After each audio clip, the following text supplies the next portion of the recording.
كسب القلوب بحبه، أسر النفوس بخلقه، أبكى الآنام لشوقه، صلوا عليه عليه الصلاة والسلام. بسم الله الرحمن الرحيم، والسلام عليكم ورحمة الله.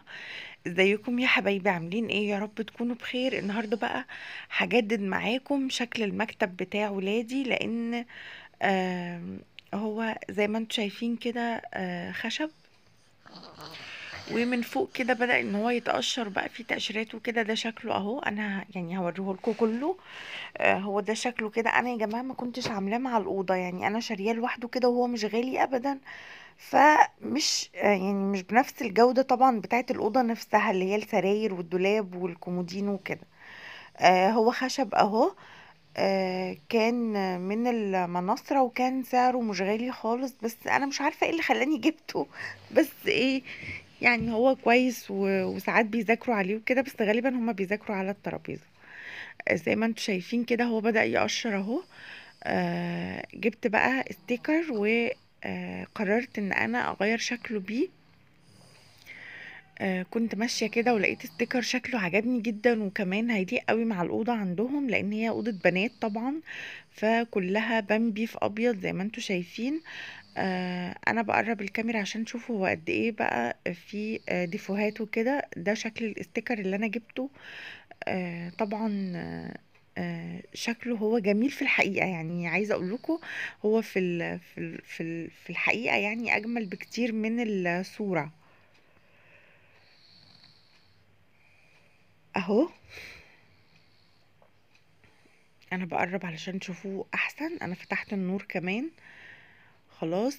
آه هو كان المتر منه ب7 جنيه ونص. انا جبت مترين بس، وقلت هشوف لو ما كفاش يعني هبقى اجيب تاني. بس انا هو كف على فكرة، وهتشوفوا في النهاية. بس انا هجيب تاني منه، لان هو عجبني جدا بصراحة. دلوقتي بقى انا هفضي المكتب اهو بالشكل ده كده. انا شلت المكتبة اللي كانت في الظهر دي اهي، حطيتها على السرير كده مؤقتا.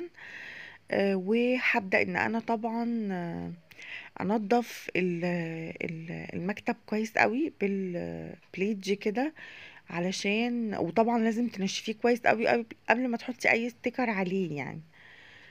خلاص. دلوقتي بقى هبدأ ان انا انضفه. اصور لكم الحتة دي عشان تبقى تشجيعة كده. ده موبي انا كنت جايباه من عروض العسيم ب14 جنيه، فسعره طبعا كان كويس جدا. بس وانا بعمل كانت البخاخ بتاعه معوج، فعمل فوم كده. المهم، دلوقتي بقى انا نشفته كويس قوي ومسحته كويس قوي. بتتني بتخلي الستيكر طبعا على الظهر، لان في الظهر بيبقى المقاس بالظبط، وبيبقى سهل جدا جدا. يعني بتقيسي المقاس وبتروحي قصه على طول. خلاص. بتشيلي منه حتة، وبتروحي تانية الحتة اللي انتي شلتيها دي على تحت، وبتبدأي انك انتي تفرديه وتظبطيه على المكان بتاعك كويس قوي قوي. آه طبعا ممكن حد يقولي ده ستيكر وحاجة سهلة ومش مستاهلة والكلام ده كله. لا، يعني هو الكلام ده بيبقى فيه تشجيع يا جماعة، يعني بيشجع. يعني بتحسي كده ان انتي حابة تجددي والطريقة دي بتخلي بقى مفيش اي فراغات ولا اي هوا في الاستيكر بتاعك نهائي. يعني انك انت تتني حتة وتروحي حطها من تحت، وتبدأي بقى بصوا يعني ايه، بتشدي بقى بايد وتفردي بايد. طبعا في حتة فيها هوا هنا علشان انا عوجته. دلوقتي هتلاقوني وانا بقى هتشوفوني وانا بظبطها اهي. بتشيليه بمنتهى السهولة اهو. بصي كده، بس كده. هفرد الحتة اللي من تحت دي بعدين، بس دلوقتي طبعا هبدأ ان انا اشد كده، وبايدي التانية ببدأ ان انا اهو بفرد. ما بيبقاش فيه اي هوا نهائيا، نهائي نهائي، ولا اي فراغ. في حاجة كمان عاملة زي المسطرة كده بتفرد الاستيكر ده، بس يعني انا بفضل ايدي احسن. هي عندي على فكرة، بس بفضل ان انا افرد بايدي، لان ايدي بتبقى طبعا اعرض من المسطرة فبمشي بسرعة. يعني بصراحة بحس ايدي بتظبطه اكتر. بس كده كده ما بقاش عندي اي هوا ولا اي فراغات. هقرب منه كتير وهوريهولكوا. بس كده بظبط بقى دي كده اهو. طبعا الحتة اللي باقية دي كمان انا هعملها اهي. قطعت لها حتة على قدها. بصوا بقى قد ايه هو جميل. شكله حلو جدا. يعني عجبني قوي بصراحة، كمان لايق قوي مع الأوضة. كمان المقابض السودا دي على فكرة دي كانت سيلفر يا جماعة، ومع الوقت الطبقة السيلفر اتشالت من عليها المقابض دي. انا كمان هقطع برضو من الستيكر وهحط عليها. وكمان المكتبة هروح بقى علشان افضيها ورجعتها هو مكانها. مسحتها طبعا من التراب، ودلوقتي كمان هعملها برضو بالبليدج علشان اغلفها هي كمان بالستيكر بتاعي اهو.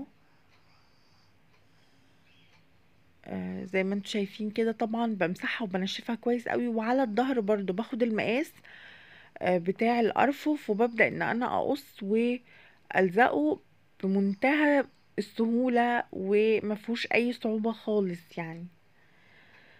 خلاص ده كده الرف اللي فوق. هنزل بقى على الرف اللي تحت.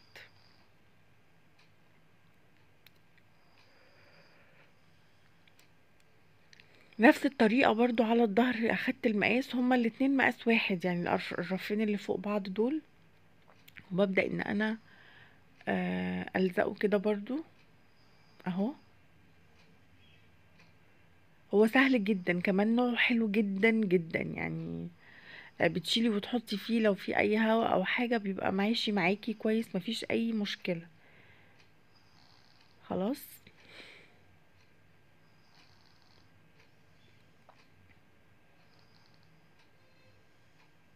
اهو. كده انا خلصت الرف ده كمان. شايفين بتفرديه كده برضو وبتتكي عليه علشان ما يبقاش فيه اي فراغات او اي هوا. الحتة بقى الصغيرة اللي من تحت دي برضو انا هعملها اهي. اهي اتعملت برضو بكل سهولة.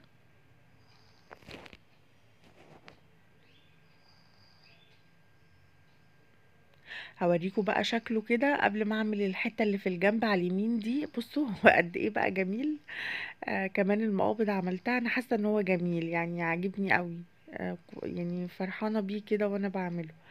الجزء ده انا هعمل ال الحتة الصغيرة دي بس. يعني شايفين الرف نفسه انا مش هعمله. انا كده عملتها خلاص. طبعا مش حابة اصور كل حاجة عشان ما اضيعش وقتكم، ان كده كده الفيديو طول يعني. خلاص اهو. واللي تحت خلاص كمان عملتها اهو زي ما انتوا شايفين. هفرش بقى طبعا مفارش. هو كده المترين خلصوا. زي ما قلت لكم المتر كان ب7 جنيه ونص. انا جبت مترين ب15 جنيه. طبعا اتلزق بمنتهى السهولة اهو. ده شكله كده من بعيد اختلف وبقى جميل. المقابض وهي سودا طبعا ما كانتش ماشية معاه تماما. فهو كده بقى جميل وشكله رقيق كمان وحلو قوي. هنا هيبقى في مفارش زي ما قلت لكم. هبدأ بقى ان انا افرشه وهوريهولكوا كمان بعد ما هحط الحاجة اللي كانت عليه. لو عندك اي ترابيزة بقى قديمة او اي مكتب او اي حاجة بايدك طبعا تجدديه بالشكل ده. هو ده كده شكل الحاجة بعد ما حطيتها.